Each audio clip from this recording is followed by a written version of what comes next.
आसता. Because, sir, Yes. attention of the House is drawn as regards to the people of Sattari who have inherited and are holding rights to Alwara grant of lands which were given to them by the Portuguese government, and they are still not the rightful owners even after a century.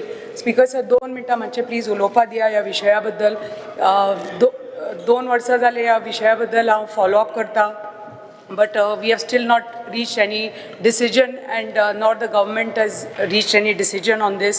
कित्याक चडशे सगळे maximum land जे holders आसा सत्तरी भागान they are all अल्वारा land holders. आनी आमकां सगळ्यांक खबर आसा that this was given by the Portuguese इतले वर्सां पयलीं फॉर एग्रीकल्चरल पर्पसीस. आनी आतां आफ्टर पोर्चुगीज गेले but Goa Daman and Diu 1965 act पण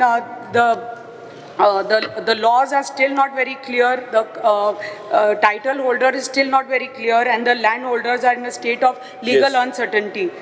11 December 2017 cabinet meeting जाऊन again there was a land revenue reforms आणि decide केलें की provision करपाचें regularize करपाक अल्वारा land holdersank आणि against a fixed amount. So at least हांव गव्हर्मेंटा कडेन मागता की आमचे 2000 तरी एप्लिकेशनां पेंडींग आसा for regularization. Class 2 government has fixed a rate of 5 rupees.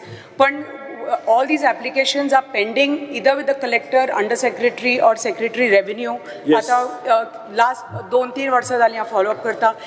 Either for deed of succession नाल्यार inventory proceedings. 2 मिनटां स्पीकर सर. कित्याक बर्थ सर्टिफिकेट मागता, डेथ सर्टिफिकेट मागता, बट इतले वर्सां पयलीं आमच्या भागान रजिस्ट्रेशन जायना आशिल्लें.